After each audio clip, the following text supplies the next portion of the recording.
Welcome to the Dark Chronicle.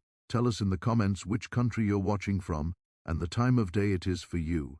Don't forget to subscribe and hit the bell to catch every chilling tale. The sun rose slowly over the Louisiana plantation, turning the sky from pale gray to a burning gold. Morning here was never gentle. The humidity hung thick, clinging to skin and clothes before the day's work had even begun. The air carried the familiar smell of soil, cotton, sweat, and the faint sweetness of blooming magnolias. Workers emerged from the wooden quarters one by one, their faces set with quiet determination, knowing the long hours that awaited them. Yet something was different about this morning. There was a tension drifting in the air, subtle but unmistakably present. The workers felt it before they could name it. The rustling of leaves seemed quieter, even the birds appeared reluctant to sing. It was as if the land itself sensed the storm approaching. Lydia felt it too. She stepped out of her cabin slowly, one hand supporting her round belly. Her body was heavy now, every movement requiring more effort than the day before. She had been strong once, one of the faster workers in the cotton rows, but pregnancy had drained her energy. Her back ached constantly, her ankles swelled, her breaths came shallow and frequent. Still she worked, everyone did. There was no choice. She joined the others heading toward the field, her sister Ruth walking beside her with a concerned glance. "You sure you're all right?" Ruth whispered. "I'm fine," Lydia lied softly. "Just need to get through the morning." Ruth looked unconvinced, but there was no time to argue. Harlan Briggs, the overseer, was already watching from the edge of the field. Harlan was tall and broad-shouldered, but not in the way of someone who worked. He carried himself like a man who believed the world owed him obedience. His boots were always polished, his shirts always crisp, his voice always cold. His daily task was simple: control, through fear, through punishment, or through sheer presence. He spotted Lydia as soon as she entered the rows. His eyes narrowed. Lydia felt her stomach tighten, not from the baby, but from dread. Still, she lowered her head and began picking. For the first half hour, she did her best to move quickly. Her breath grew short, and sweat soaked through her dress. The cotton balls pricked her fingers again and again, but she ignored the pain. Her basket filled slower than usual, and she prayed Harlan wouldn't notice. But he noticed everything. He stood with his arms crossed, inspecting the workers like a hawk scanning for prey. His gaze slid from face to face until it stopped on Lydia again. She bent down, wincing as her back throbbed. Harlan's lip curled. He took a step forward. Ruth saw him approaching and quickly moved closer to Lydia, whispering urgently, "Please, try to stand straighter, just for now." Lydia tried. She straightened her back, lifted another cotton ball and placed it gently in her basket. But her body was simply too weak today. Her breathing hitched. She paused, placing a hand on her belly to ease the cramp forming beneath her ribs. That pause was all it took. Harlan's voice sliced through the quiet field. "Lydia!" The workers stiffened instantly. Hands froze mid-motion, heads lowered. A few people exchanged fearful glances. Everyone knew Harlan's tone, sharp, impatient, and full of the rage he carried like a second skin. Lydia turned slowly, hoping her trembling wasn't visible. "Yes, sir," she managed. "You think you get to rest?" "That it?" he snapped. "I'm trying, sir," she said, her voice soft but steady. "I'm just tired this morning." Only choice words. Only right last time. She's the first Amiro. "You think that matters here?" Ruth whispered urgently. "Don't say more, please." But Harlan wasn't waiting. He grabbed Lydia's arm. Her eyes widened as she stumbled forward, trying to regain her footing. Several workers instinctively leaned forward as if to help, but each one stopped themselves. Interfering with Harlan meant consequences, often immediate, always brutal. Still gripping Lydia, he yanked her out of the cotton row. Ruth gasped. "Lydia!" Two women held her back, shaking their heads with fear. Lydia tried to steady herself, but Harlan's grip was too tight. She wobbled, nearly falling again. "Pick up your feet," Harlan snapped, dragging her along. I'm trying," Lydia whispered, breathless, but her words were swallowed by the heat and the tension of the moment. Workers watched, powerless. Some clenched their fists, others bit their lips to keep from crying out. Old Samuel, working several rows away, lifted his head and saw Harlan pulling Lydia toward the yard. His heart sank. Not Lydia, not today. Samuel had watched her grow up, watched her laugh, watched her endure, watched her survive the many hardships of plantation life. She was kind, gentle, and hopeful, even when hope was scarce. Seeing her dragged away made his chest burn with something he rarely allowed himself to feel anymore, anger. But Samuel stayed silent. For now, the walk across the field felt like a long, cruel parade. Workers abandoned their tasks, shuffling after the overseer at a distance. No one spoke, no one dared. Dust rose around their feet, swirling in the morning sunlight. Harlan marched Lydia straight toward the wooden platform that had been built just weeks earlier. 3 tall posts stood there, unfinished. No one knew what they were. They had been talked about in whispers during moments of fear and silence. The workers avoided even looking at her. But today, they couldn't look away. When Lydia saw where he was leading her, her face paled. Her steps grew even slower. But Harlan didn't stop pushing. He dragged her up the small steps, onto the platform, and positioned her between the posts. A ripple of horror moved through the crowd.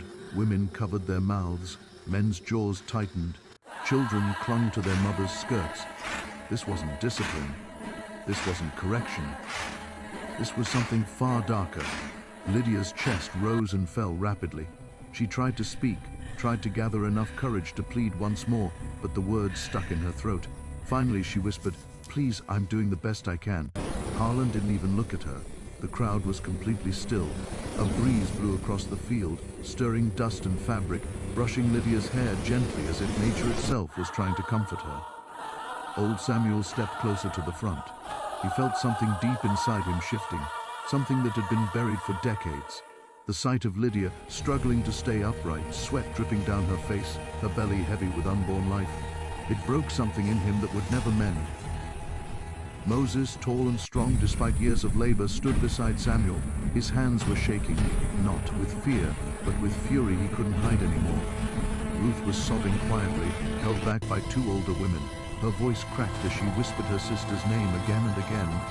Lydia glanced at the watching crowd, her eyes full of pain and apology. She seemed to silently say, "I'm sorry you have to see this."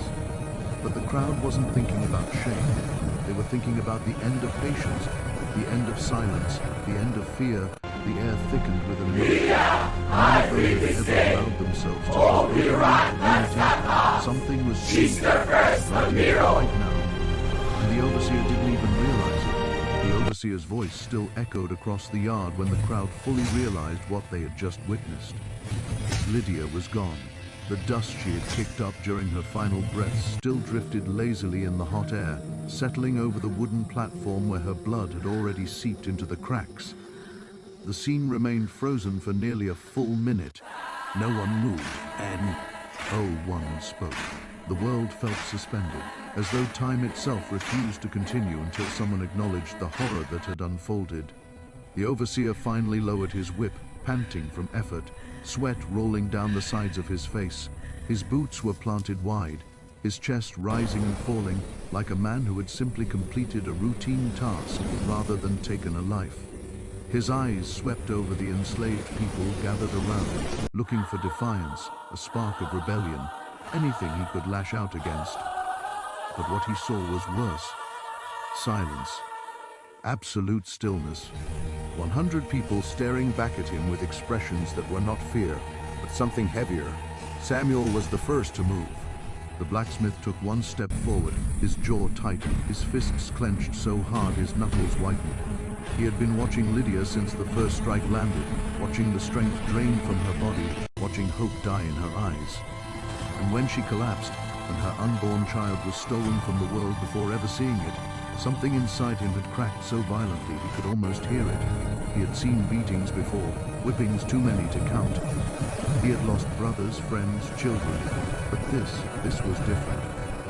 Lydia had not been a fighter, a rule-breaker, a troublemaker. She had been gentle, quiet, heavily pregnant, and exhausted. She had spent the last 3 months barely able to stand in the cotton fields, and yet the overseer still dragged her out like a trophy, as though killing her was a lesson worth teaching. Samuel's foot scraped the dirt as he stepped closer. Others followed. A young man named Isaiah, barely 16, moved next. His hands trembled, but his eyes were burning. 2 women, Hannah and Ruth, came next, both of them wiping tears with the backs of their hands. Then more. John the carpenter, big Moses with his towering frame, little Sarah who rarely spoke, One by one, they stepped forward until the crowd that had been scattered moments earlier now shifted into a tighter formation. The overseer frowned, tightening his grip on the whip. "Back up," he barked, his voice cracking slightly. "All of you, back where you were." No one moved. The only sound was the wind brushing through the tall grass at the edges of the yard. Isaiah took another step. Samuel raised a hand, not in surrender, but as a quiet signal to the others. A signal that meant stay slow, stay together, don't rush. He didn't say a word, but they understood. They had worked beside him for years. They had seen how he faced danger, never with panic, but with calculation. The overseer's eyes darted around. He wasn't used to this. He was used to screaming, begging, crying. Not this bone-deep silence that felt like judgment from a whole world he didn't understand. "You hear me?" he shouted louder. "You step any closer and—" His threat died in his throat when Big Moses stepped between two others and came fully into view. Moses was enormous, easily 6.5 feet tall, built of muscle forged by years of lifting wagon wheels and oak logs. He wasn't a man who sought trouble. In fact, he was known for avoiding it at all costs. The man stood as still as a mouse. She's the first, Ramiro! A tight quiver in his jaw. The overseer stepped back without meaning to. Samuel slowly approached Lydia's body, kneeling beside her. He didn't touch her at first. He just looked. Her face was still twisted from pain, dust clinging to her cheeks, her hair partly covering her brow. Her hands were curled inwards, palms cut from the rough rope. Her dress was torn, soaked in sweat and blood. Carefully, Samuel reached out and closed her eyes, pressing his fingertips against her lids until the last vestiges of her suffering disappeared. When he stood again, the crowd saw something in him that none of them had seen before. The overseer saw it too. "Stay away from her," the overseer yelled, brandishing the whip. "Don't touch the body." Samuel didn't then look at him. He simply faced the crowd and gave the smallest nod. That was all it took. Every enslaved person in the yard stepped forward at once. Not running, not charging, just stepping. Deliberate, unified, unstoppable. A wave of bodies moving together like a tide that refused to recede. The overseer stumbled backward. "Stop! I said stop!" He shouted again, but his voice had lost its authority completely. Fear had crept in, real fear, for the first time in his life. He took another step back, nearly tripping over a bucket at the edge of the platform. The whip cracked again, but it wasn't aimed at anyone. It was a warning, a nervous flinch, a desperate attempt to maintain control. But the crowd didn't even blink. They just kept moving, their footsteps sending small puffs of dust into the air. Samuel spoke then, not loudly, not aggressively, but with a calm that shook the overseer more than any shout could have. "You've done enough," he said quietly. The overseer's breath hitched. "Don't you talk to me, Stan. Don't you? You killed her." She's the first, Ramiro! Voice steady. "And now you're fixing to answer for her." "I did what the master told me," the overseer shouted, voice cracking. "She was disobedient. She... Her baby wasn't disobedient," Hannah said sharply, stepping forward. "What that child ever do?" The overseer's face reddened. "You people think you can talk to me any way you..." But he stopped because more people were closing in.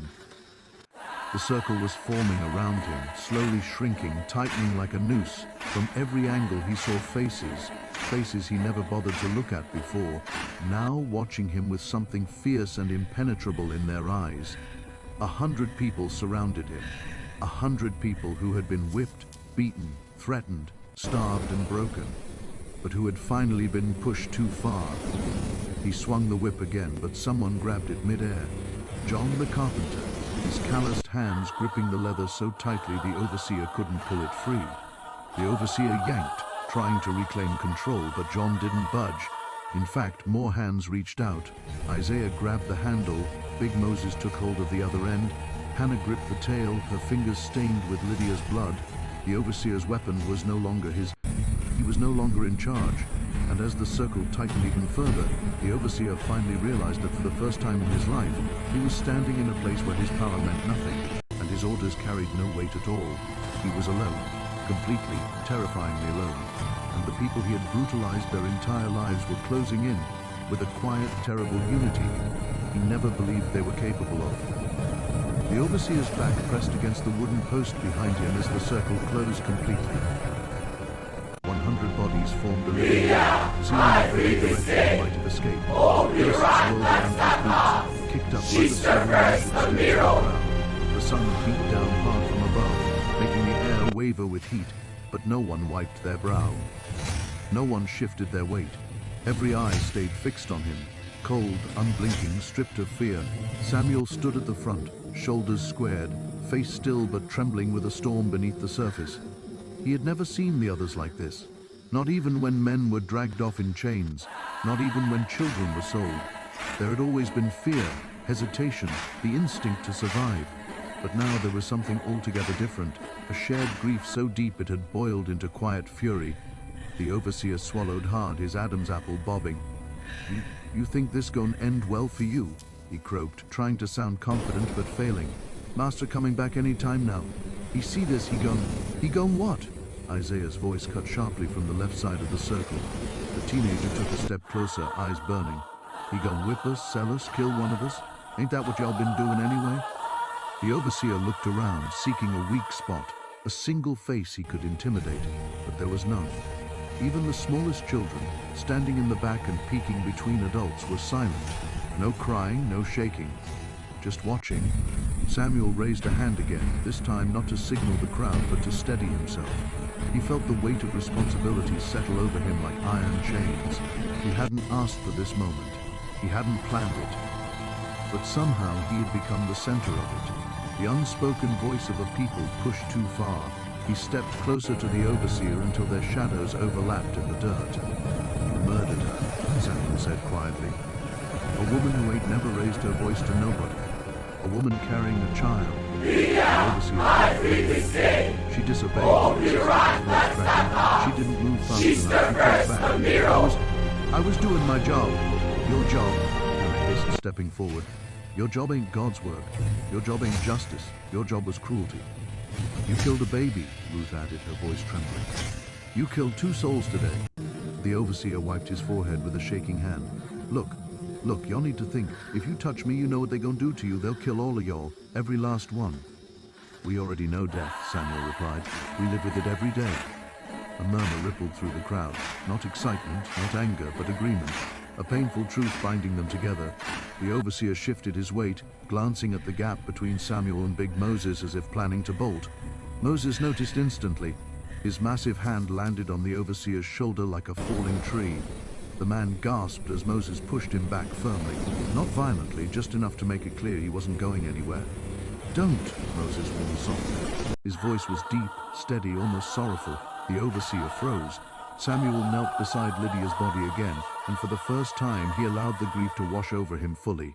He shook his head slowly, touching her wrist gently as if making sure she was truly gone. She felt cold, too cold for the summer heat. He remembered the morning she would bring extra bread from the kitchen scraps she collected, sharing with the children who had nothing. He remembered her singing quietly at night while others fell asleep in the cabins.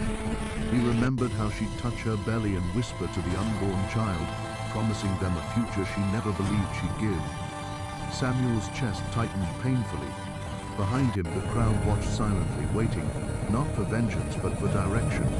A leader had been born from tragedy, and they followed his every motion. Samuel rose slowly, turning back to the overseer. "You've got one chance," he said. "Just one. You tell us why you did it." The overseer blinked rapidly. I already said. "Not that," Samuel interrupted. "I want to know what kind of heart beats inside a man who can look at a woman in her condition and still raise his whip." The overseer's mouth opened and closed like a fish gasping on dry land. No words came. His face twisted from anger to confusion to something that looked almost like panic. "I was told to keep order," he blurted out desperately. "I was told if any of y'all stepped out of line, I had to make an example." "Did she step out of line?" Isaiah demanded. "Or did you just enjoy the crack of that whip?" The overseer flinched as if slapped. Samuel stepped closer still until there were only inches between them. Their breaths mingled, hot and tense in the heavy air. "Look around you," Samuel murmured. 100 people standing here, 100 witnesses. Ain't nobody stepped back. Ain't nobody afraid of you no more." The overseer's chest heaved. His hand twitched toward his belt, not for a weapon, but for security, for habit. Samuel saw it and shook his head slowly. "You reach for anything," Samuel warned, "and this crowd gon' finish what you started." A cold shiver raced down T, the overseer's spine. The realization hit him like a hammer. He had lost control. Completely, utterly, beyond recovery. He glanced around the circle again, but this time the faces didn't just look angry, they looked united.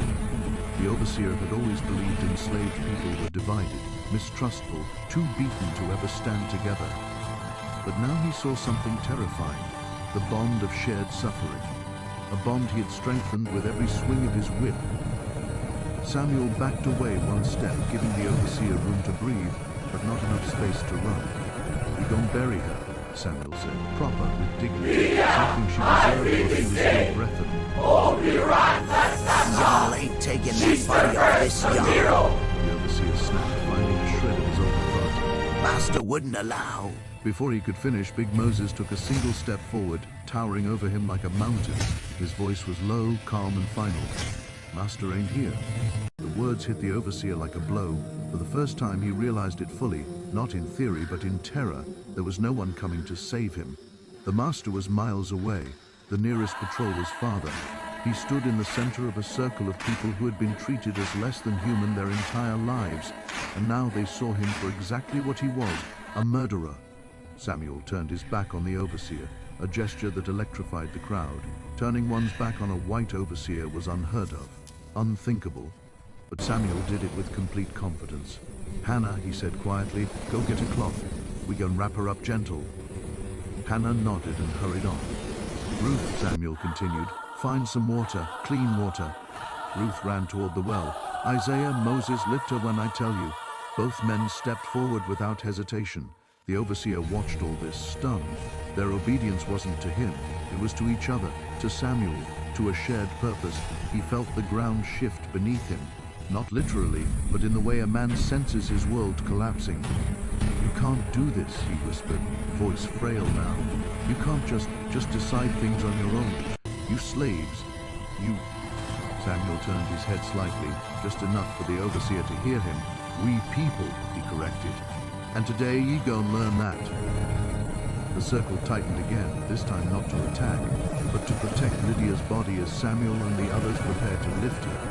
The overseer stood trapped in the center, forced to watch as the enslaved community he had terrorized began to hold their own. And beneath the mounting tension, a truth burned hotter than the summer sun. This was no longer just grief. It was the beginning of something far more dangerous, unity. The wind shifted just slightly, carrying with it the smell of the fields and the faint creak of the old white mansion far behind them. But no one looked away from the scene unfolding in the yard. Every enslaved man, woman, and child stood shoulder to shoulder, forming an unbroken ring around Lydia's body and the overseer, who still remained frozen beside the whipping post. The air thrummed with a quiet intensity, like the moments before a storm when the sky hasn't yet cracked open, but you can feel the pressure pressing down on your chest. Samuel knelt again by Lydia's side, the dirt soft beneath his knees. Hannah had returned with cloth, an old feed sack she'd torn into several long strips. Ruth carried a bucket of clean water, though her hands shook so badly that droplets splashed over the rim. She set it down gently beside Samuel, not trusting her voice enough to speak. The overseer watched them as though they were performing something forbidden, something meant only for people with rights and dignity. Every movement seemed to unsettle him further. His breathing grew ragged. Samuel dipped one of the cloth strips into the bucket and began wiping the dirt and blood from Lydia's face. The cloth darkened quickly, but he continued with slow, deliberate motions. Each wipe felt like a prayer spoken with his hands. The crowd remained silent. Every breath held, every heartbeat synchronized with Samuel's actions. As Samuel cleaned Lydia's face, memories from the years washed over him. The way she smiled even when she was exhausted, the softness in her voice when she comforted others, the way she hummed hymns under her breath long after the rest of the cabins had gone quiet. He remembered the night she told him she was pregnant, her hands trembling against her belly as she whispered, "Maybe this child will see a better world, Samuel, even if I don't." The thought sliced through him like a blade. His jaw tightened. Big Moses stepped closer, kneeling on the other side of Lydia's body without saying a word. His size made him seem unbreakable, but his hands trembled when he rested them gently on Lydia's arm. "She didn't deserve this," he murmured, barely audible. "No," Samuel replied, voice low. "None of us do." Isaiah approached next, but his expression was burning with a fire no cloth or water could soothe. He looked at Lydia's still face and then at the overseer with such raw hatred that it made even Moses stiffen. "We got to end him," Isaiah whispered harshly. "Right here, right now, before he tries something, before he call the dogs or the patrol, before he do this to someone else." A ripple moved through the crowd. Many nodded silently, others stared downward, torn between fear and fury. The overseer's body went rigid. "You touch me," he stammered, "and the law gon' crush all of y'all. They'll burn the cabins. They'll hang every man here. You think y'all ready to pay the price?" Samuel slowly placed the cleaned cloth over Lydia's face, covering her features with reverence. He rose to his feet, standing tall despite the heaviness inside him. When he turned to face the overseer, his eyes held something far deeper than anger. It was clarity. "No matter what we do," Samuel said, "there's always a price. We've been paying it since the day we was born." The overseer stepped back anxiously, but the circle closed tighter. There was no escape. His fear, once a weapon he used freely, now turned inward and sickened him. Samuel approached him until they were only a step apart. "Look at what you've done," Samuel said quietly. "Look at her. Look at the life you took." The overseer's gaze flickered toward Lydia's covered body, but only for a second before he joined his own. "Don't Only right, let's not pass. She's the first Ramiro. She refused orders." Isaiah lunged forward, but Moses' arm shot out, stopping him. Not because Moses disagreed, but because this moment belonged to Samuel. "You think she died because she didn't listen?" Samuel asked. "No, she died because you ain't see her as human." The overseer pressed his back against the wooden post as if he could disappear into it. Sweat poured down his neck. Samuel glanced at the crowd. He saw their pain, their rage, their silence, filled with things they had never been allowed to say. This wasn't just about Lydia. It was about every beating, every stolen child, every broken body. "We done burying our people without a word," Samuel said. "We done letting men like you decide who live and who die." The overseer swallowed hard. What you planning to do?" Samuel didn't answer at first. He walked back to Lydia's body. Moses and Isaiah leaned down, waiting for his signal. Samuel nodded once, and they lifted her carefully, Moses taking her upper body, Isaiah her legs. The crowd parted like a river, making a path. As Lydia's body began moving through the circle, Samuel turned back toward the overseer. "You ain't part of this," Samuel told him. "You don't get to stand near her. You don't get to be anywhere close." The overseer's voice cracked. Where you taking her?" "To rest," Samuel replied, "away from you." The women followed behind Moses and Isaiah, forming a solemn procession. Some cried softly, others hummed faint hymns. That seemed to rise out of grief itself. Even the children walked quietly, hands clasped or held tightly by parents.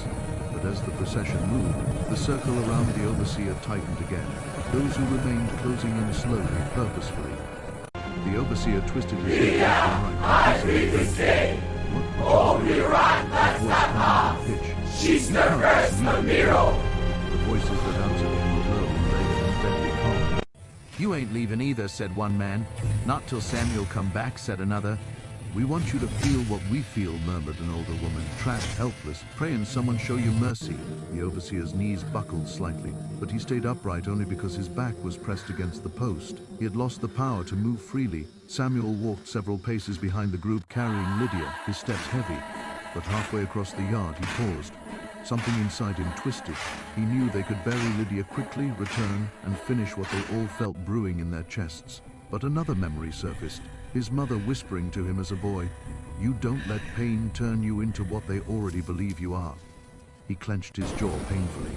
He turned to look back at the overseer, small now in the distance, shrunk not by space, but by the crushing weight of the moment. Isaiah noticed him pause. "What's wrong?" he asked. Samuel took a long breath. "This ain't over," he said, "not even close." When Lydia's body reached the edge of the slave quarters, Moses and Isaiah lowered her gently onto a blanket spread out on the ground. The women surrounded her. Some knelt, some touched her belly, some whispered prayers only the wind heard. Samuel stepped back, giving them space. But his eyes drifted toward the yard where the overseer stood trapped. He imagined the man's terror, the man's confusion, the man's certainty that he was still above them. Even now, anger burned in Samuel's chest like a coal that wouldn't cool. He returned his gaze to Lydia's body. "She deserved better," he whispered. Hannah nodded. We all do. As they prepared her for burial, word began to spread across the quarters. Men emerged from cabins, women wiped their hands on aprons as they hurried over, children quietly gathered around the edges. Before long, almost the entire enslaved community assembled. When they realized what had happened, what the overseer had done, voices rose, not in chaos, but agreement, determination, unspoken unity. Samuel sensed it. He felt it crackling through the air like sparks leaping from a fire. They weren't just grieving, they were awakening. As the burial preparations began, Samuel's mind shifted to the unfinished business waiting back in the yard. He could feel the weight of the crowd's expectations. He could feel the tremor of something irreversible forming in their hearts. When he finally turned back toward the yard, his decision was made. It was time to face the overseer. Harlan's heart pounded in his chest as he realized the crowd moving toward him was no random gathering. Within seconds, dozens more appeared from behind the barn, from the edges of the fields, and even from the dense line of oak and pine that bordered the plantation. Faces that had once lowered themselves before him now lifted, eyes burning with a quiet fury that made his skin crawl. The realization struck him with a cold clarity. He was no longer the master of this moment. He was surrounded, then dozens more stepped forward, their pace slow and deliberate, each movement measured yet purposeful. Harlan took a hesitant step backward, the dry dirt crunching beneath his boots. The pistol at his hip suddenly felt heavier, as if it carried the weight of the fear coursing through his veins. His hand twitched toward it, but instinct and hesitation collided. Before he could even lift the weapon, 3 strong, solid hands grasped his wrists, halting him completely. The strength in those grips was extraordinary, unrelenting, unyielding. He tried to wrench free, but it was no use. Around him, bodies pressed closer, forming an unbroken circle, a living wall of resolve and silent vengeance. The silence was deafening. Not a word was spoken, not a whisper passed between them. Yet in that silence lay a voice stronger than any shout, a voice of shared suffering, of countless hours of back-breaking labor, of mothers losing children, of fathers beaten until they could no longer stand. Each face in the circle seemed to tell a story, their eyes not only filled with anger but with a fierce, unyielding determination. Harlan's mouth opened to speak, but no words came. He realized with sudden, icy clarity that he could not bargain with what he did not understand, the raw, unified will of the enslaved people standing before him. Sweat prickled his forehead as he glanced around, searching for an escape. To his left, a group of men blocked the narrow path back toward the main house. To his right, women and younger men stood shoulder to shoulder, their eyes fixed on him with unwavering focus. Behind him, the 3 men holding his wrists had shifted slightly, a subtle reminder that any sudden movement would be met with immediate resistance.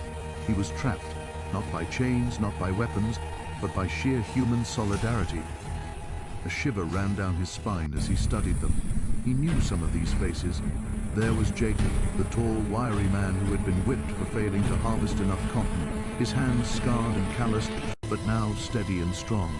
There was Ruth, the woman who had sung lullabies in the quarters while tending to the sick, whose gentle voice had once seemed meek, but now held a steel-like edge in her gaze.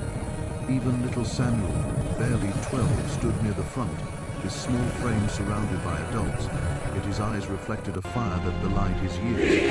They were no longer individuals bound by fear. They were a single, immovable force. She's the first Ramiro! Around the pistol, the metal cold against his skin. But even then he hesitated.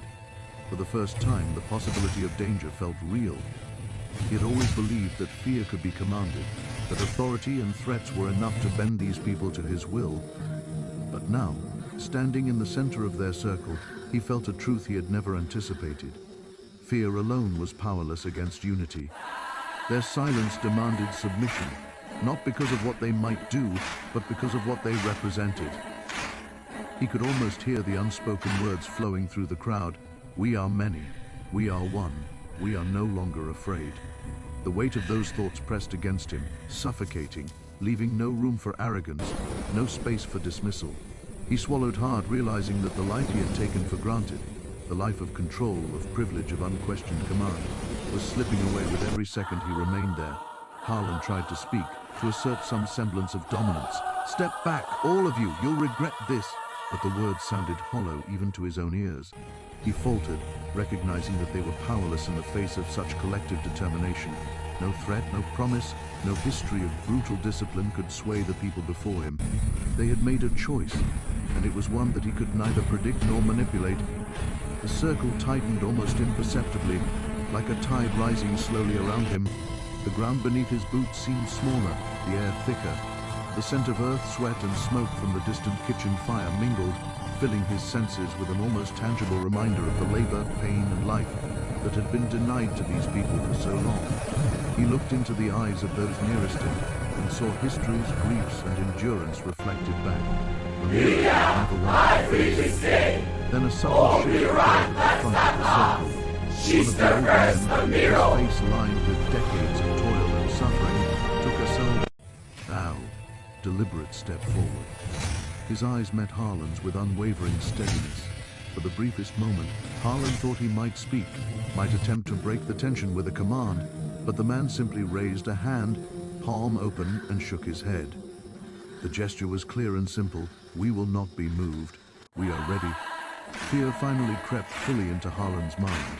He felt it climbing like a living thing, crawling up his spine, tightening his chest. He realized that no gun, no whip, no threat could protect him here.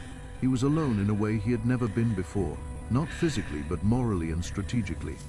His authority was gone, dissolved in the quiet but powerful presence of nearly 100 people who had nothing to lose and everything to reclaim. Harlan's mind raced. Could he escape? Could he call for help? But as he looked around, he understood that any attempt at flight would be met instantly. Every exit was blocked, every avenue anticipated. His years of experience as an overseer meant nothing here. His knowledge of fear and punishment was irrelevant.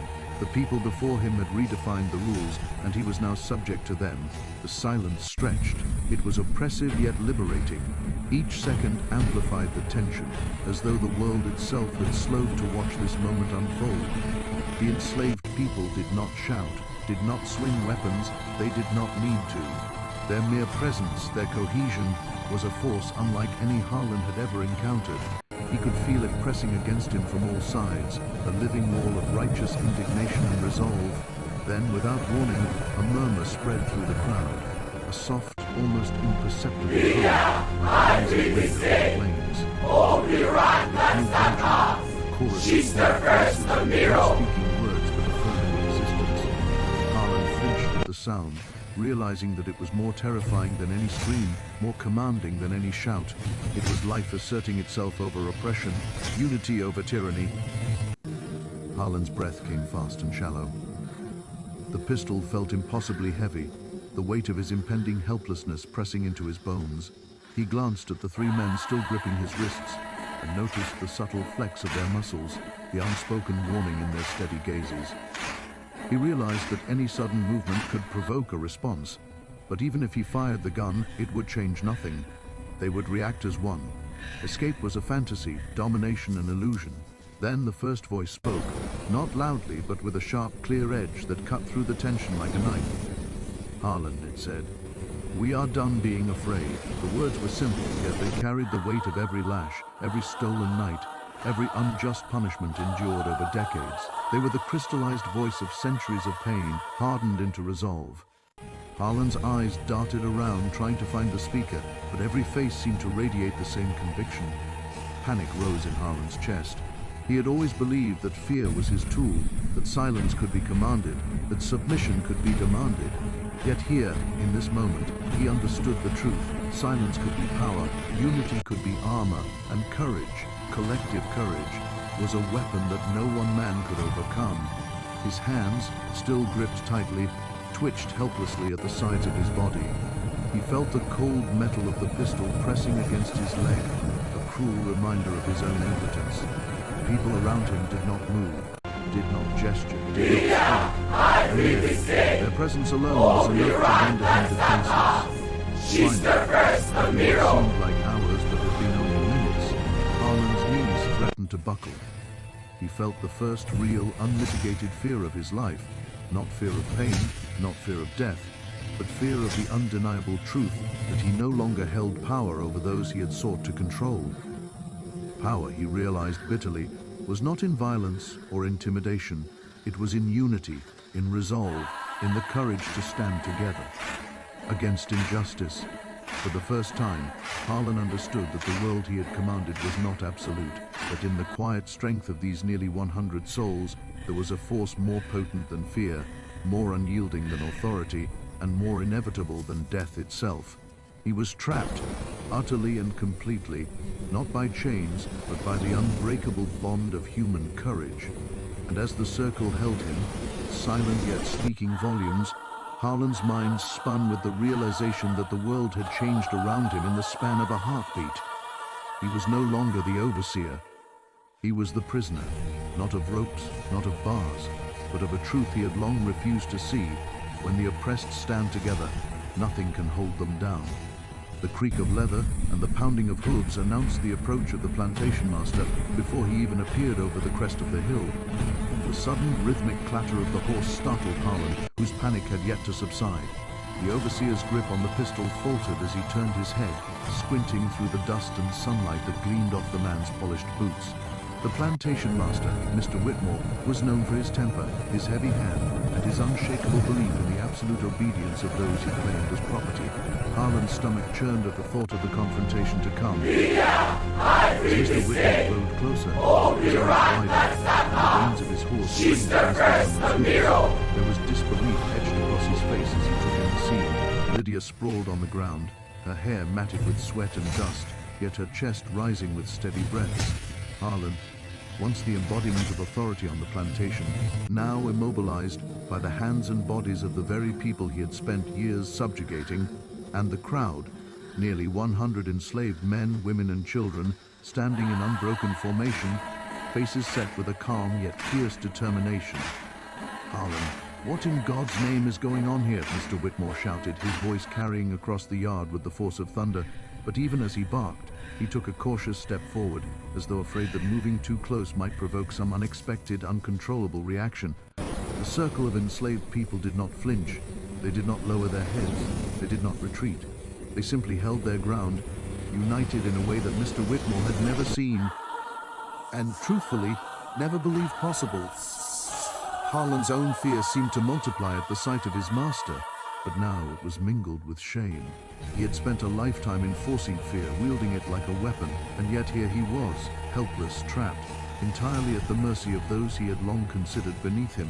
He looked at the men holding his wrists, the women and children forming the human barricade around him, and realized the truth. The power of fear could be broken.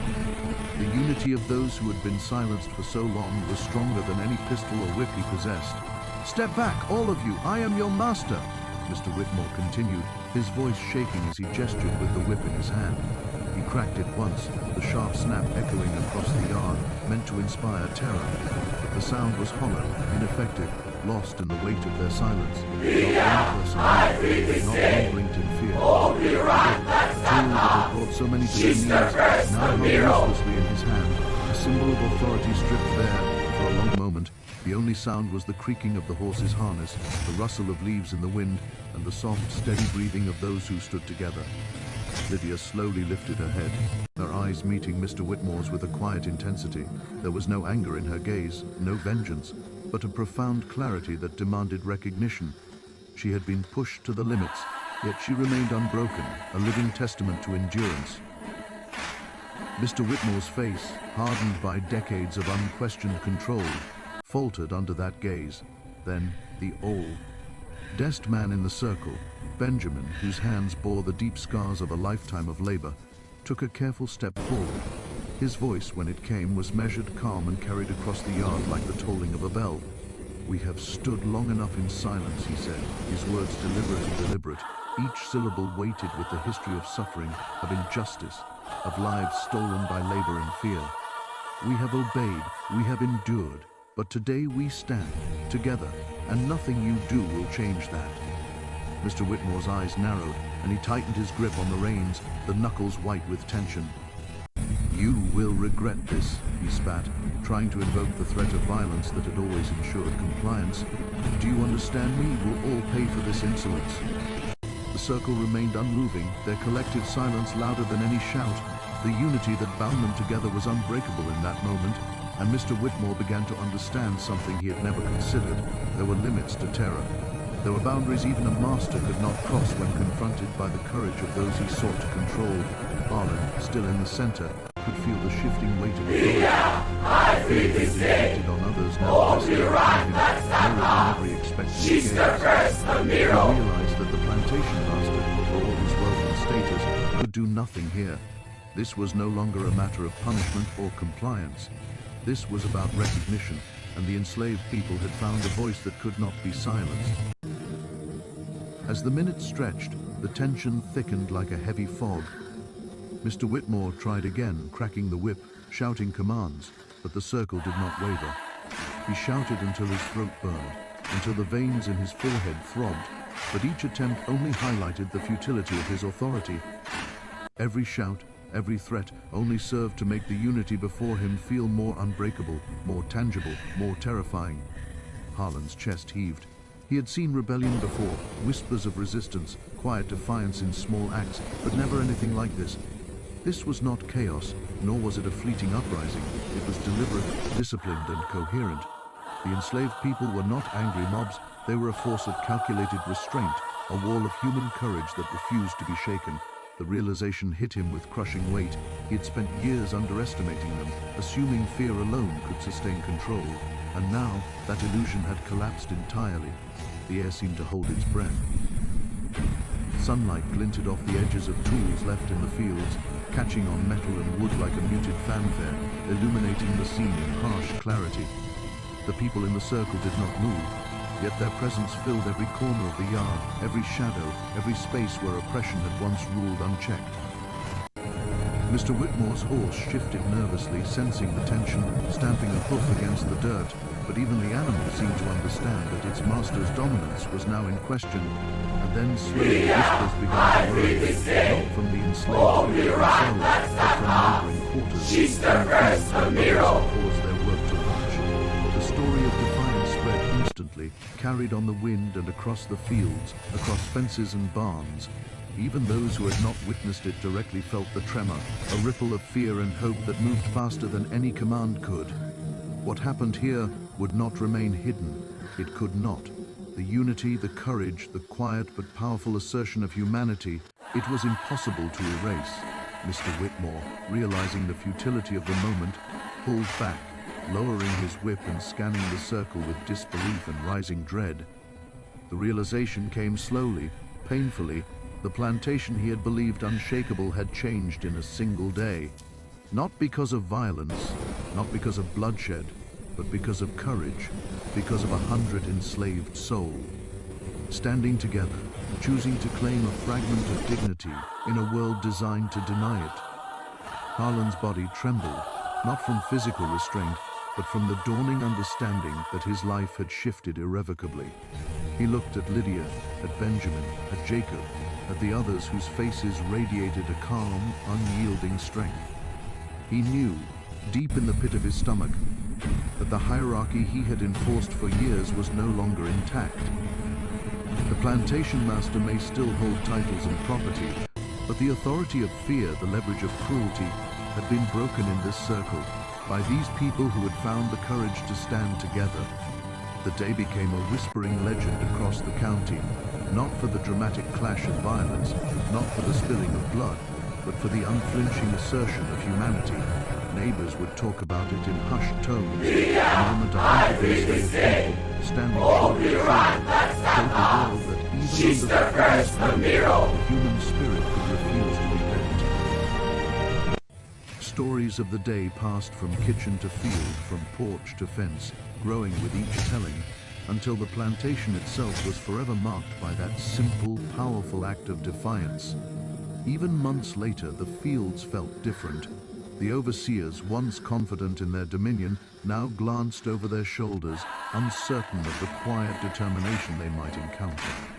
The enslaved people, though still bound by chains of ownership, carried with them a renewed sense of possibility, a knowledge that they could move as one, that silence could speak louder than fear, and that courage could manifest not in weapons, but in unity.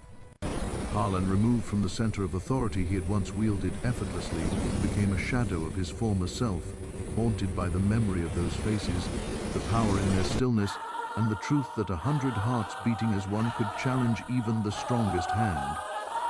Mr. Whitmore, similarly shaken, would never look at the plantation in the same way again, aware that what he thought unshakable was, in fact, fragile under the weight of collective courage. And so the plantation changed forever, not through fire, not through revolt, but through the quiet strength of human defiance, a testament that courage, when shared, becomes unstoppable. That day, the world within those fields shifted in ways neither master nor overseer could reverse. A whisper of legend was born, spreading beyond fences and across the county, a story of 100 enslaved souls who chose, for a moment, to stand together, and in doing so, changed everything.